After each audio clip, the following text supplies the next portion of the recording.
আজকে classical plus homeopathy সফটওয়্যারটির ব্যবহার বিধিটা নিয়ে আলোচনা করব।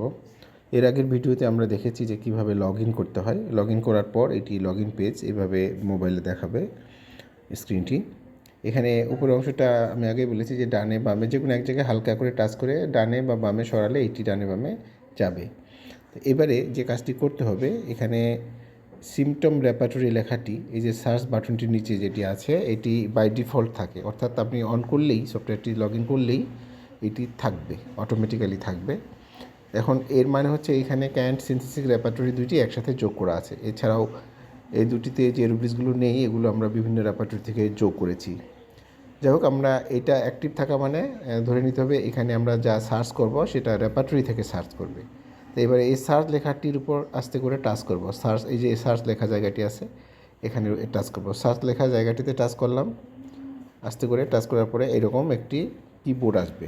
এখন এই কিবোর্ড থেকে আমরা এই রেপার্টরির যে কোনো লক্ষণ লিখব, লিখে এই দিকে যে এই সার্চ লেখাটা এখানে টাচ করলে সেটা খুঁজে পাবো। তাহলে আমি তিনটি লক্ষণ নিয়েছি উদাহরণ হিসেবে দেখানোর জন্য, যে এখানে একটা লক্ষণ পাওয়া গেছে। একটা রোগীলিপি থেকে আমরা তিনটা লক্ষণ নিয়েছি, যে সেটা হচ্ছে যে কেটে গেলে কোথাও, কেটে ছড়ে গেলে সেই স্থানটা শুকায় না, সহজে শুকায় না। তাহলে এই যে একটা লক্ষণ, এর মধ্য থেকে আমরা দুইটা বা তিনটা শব্দ শুধু নিব। বাংলাতেই করব আজকে, আমি কিবোর্ডটি বাংলায় করে নিচ্ছি। তাহলে কি করব, কেটে গেলে শুকায় না, এরকম মানে তিনটা বা দুইটা শব্দ বা চারটা শব্দ নিব, তবে মূল শব্দগুলো নিতে হবে যেটা রেপার্টরিতে আছে। যেমন এখানে লিখলাম কেটে, কেটে দিয়ে স্পেস দিয়ে আলাদা করে নিতে হবে। কেটে গেলে সহজে শুকায় না, তাই না? আমরা শর্ট করে নিলাম, শুকায় না, কেটে গেলে শুকায় না লিখে এবার এই সার্চ বাটনে টাচ করলে আমরা এটা খুঁজে পাবো। এই সার্চ লেখা বাটনটাতে টাচ করতে হবে। আমি এখানে টাচ করলাম এই সার্চ লেখা বাটনে। লেখার পর রেপার্টরি থেকে সার্চ করে আমাদেরকে দেখাচ্ছে সফটওয়্যারটি যে এটি এর রিলেটেড দুইটি পাওয়া গেছে। একটা হচ্ছে যে স্লোলি শুকায় আর কি। এখানে এই ইংরেজি যেটা দেখতে পাচ্ছেন এটা রেপার্টরিতে আছে এইভাবে এক্স্যাক্টলি, আমরা এটা বাংলা যোগ করেছি। তো এখানে আমরা যে লক্ষণটি খুঁজতে যাচ্ছি সেটি হচ্ছে যে ক্ষতস্থান বা কেটে গেলে সে স্থান শুকায় না বা সারে না সহজে। তো এই লক্ষণটা আমি এখন এই যে বাস্কেটে নিব, এটার নাম বাস্কেট বা ক্লিপবোর্ড, এখানে রাখবো। কীভাবে নিব, যে লক্ষণটা নিতে যাচ্ছি সেই লক্ষণটার সামনে একটি চেক বক্স আছে এরকম, এই চেক বক্সে টাচ করলেই ওইটা নেওয়া হয়ে যাবে। আমি এখানে টাচ করলাম, করার পর দেখেন এটা কিন্তু সিমটম টেকেন 1 দেখাচ্ছে, তার মানে কি এই লক্ষণটা এই বাস্কেটে জমা হয়ে আছে। আচ্ছা, এবারে আমরা আরেকটি লক্ষণ নেব, এটা মুছে ফেলি। এখানে টাচ করে আবার ব্যাক স্পেস দিয়ে মোছা যায়, এটা আপনারা জানেন। আচ্ছা, এই রুগীটা হচ্ছে পুরুষ রুগী, তার হচ্ছে মানে ইনফার্টিলিটিতে ভুগছেন। তাহলে আমরা এখানে বাংলা যেহেতু করছি এখানে লিখি পুরুষ, পুরুষ শুধু সংক্ষেপে লিখলাম, পুরুষের বা পুরুষ লিখলে হবে। আচ্ছা, আমি লিখলাম পুরুষ বন্ধা, বন্ধা এই শব্দটাই লিখলাম। লিখে এবারে সার্চ দেবো। যদি না পাওয়া যায় তখন অন্য একটা শব্দ লিখবো। আচ্ছা, এবারে এই সার্চ বাটনে টাচ করব সার্চ করার জন্য রেপার্টরি থেকে। এখানে সার্চ বাটনে টাচ করার পর দেখেন এখানে কিন্তু আমরা পেয়ে গেছি যে মেল চ্যাপ্টার আছে, মেল জেনিটালিয়া চ্যাপ্টার আছে, স্টেরিলিটি বা ইনফার্টিলিটি। এটিও আমরা একইভাবে এই জায়গায় টাচ করে এই ক্লিপবোর্ডে জমা রাখবো। এখানে কীভাবে টাচ করব, এই যে কোনো এক জায়গায় টাচ করলে এটা নেওয়া হবে। এখানে টাচ করে টিক চিহ্ন দেখাবে এবং এখানে জমা হয়ে গেল, দুইটি জমা হয়ে গেল।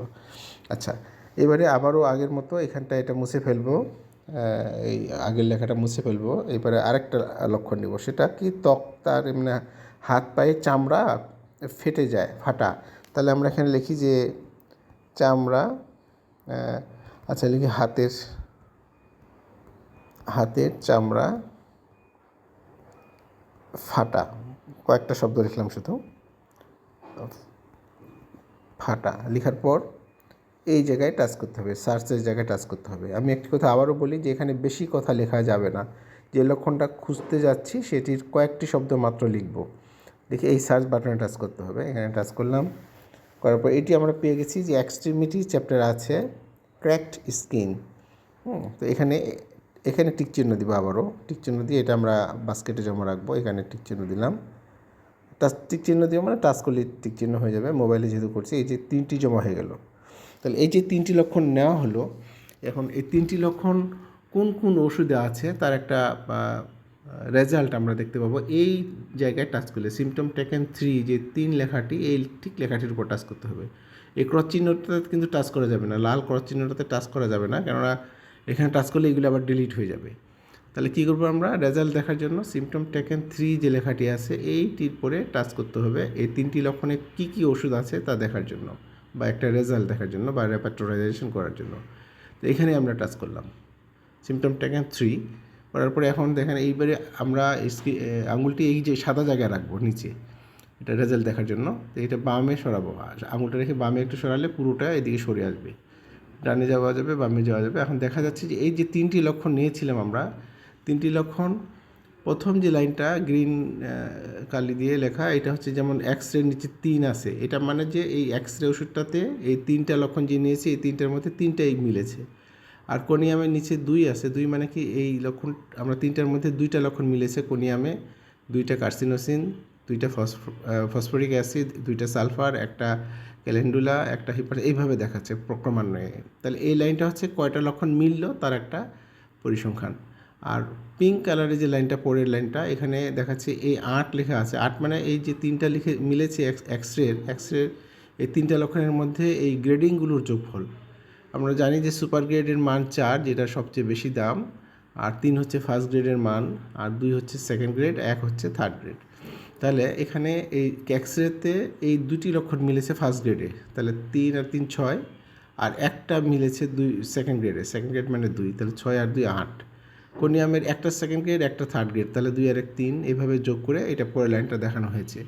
এখানে দেখেন যে 4 কিন্তু 2 থেকেও বেশি, 3 থেকেও বেশি, তারপরেও কেন এটা পিছনে এই জন্যই যে এটার অন্যান্য একটাই শুধু লক্ষণ মিলেছে, এই জন্য পিছনে। বেশি নম্বর পেলেও যদি লক্ষণ সাদৃশ লক্ষণ কম হয়, যদি লক্ষণ কম মিলে তাহলে এটা কিন্তু পিছনে থাকবে। লক্ষণের মূল্যটা এখানে বেশি দেওয়া হয়েছে, যে বেশি সংখ্যক লক্ষণ মিললে সেটা আগে আসবে। তারপরে পয়েন্টটা এখানে আছে, পয়েন্টটা হলো যে যদি বেশি না মিলে তাহলে পয়েন্টের মূল্যটা ওইভাবে ধরা হবে না। যাই হোক, আমরা 3টা মিলেছি। এখন এইভাবে এখান থেকে কিন্তু আমরা চাইলে একটা ম্যাথমেটিকায় যেতে পারবো। কীভাবে সেটা, এই যে এক্স রেতে আমরা যদি টাচ করি, যে কোনো ওষুধের উপরে যদি টাচ করি, তাহলে সেই ওষুধটির ম্যাথমেটিকা এক নজর দেখে নিতে পারবো প্রেসক্রাইব করার আগে।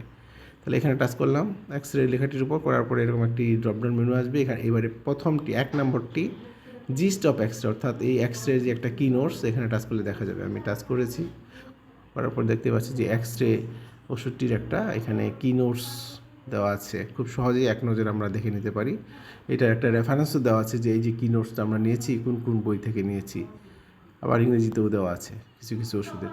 তো যাই হোক, এভাবে আমরা খুব সহজেই একটা রেপার্টোরাইজেশন করতে পারি রোগীলিপি থেকে নিয়ে। আর যখন কাজ হয়ে যাবে তখন এই জায়গায় টাচ করে, এই লাল চিহ্নটাতে টাচ করে আমরা আউট হয়ে যাব ক্যান্সেল করার জন্য। এটা এখানে টাচ করলাম, এটা এখন 0 হয়ে গেল। আর আমরা এখন যখন বের হয়ে যাব তখন এই 3 লাইনে যাব, 3 লাইনে যেয়ে 3 লাইনে টাচ করার পর এই লগ আউট যে লেখাটি, এই লগ আউটে টাচ করব। তার লগ আউট করে নিলে পরে আমরা ঢুকতে সহজ হবে আর কি। এইভাবে এই সফটওয়্যারটি ব্যবহার করতে হয়। সফটওয়্যারটি যারা ব্যবহার করছেন তারা ব্যবহার করতে গিয়ে কোনো প্রবলেম হলে বা বুঝতে সমস্যা হলে আমাকে হোয়াটসঅ্যাপ করবেন, হোয়াটসঅ্যাপে মেসেজ দিতে পারেন অথবা সরাসরি কথা বলতে পারেন। আমাদের হোয়াটসঅ্যাপ নাম্বার 01716191211, 01716191211। যারা ব্যবহার করতে চাচ্ছেন তারা আমাদের সাথে যোগাযোগ করতে পারেন এই হোয়াটসঅ্যাপ নাম্বারেই। এটির 1 বছর মেয়াদের চার্জ 800 টাকা, আর ইন্ডিয়াতে 800 রুপি। ভালো থাকবেন, থ্যাংক ইউ।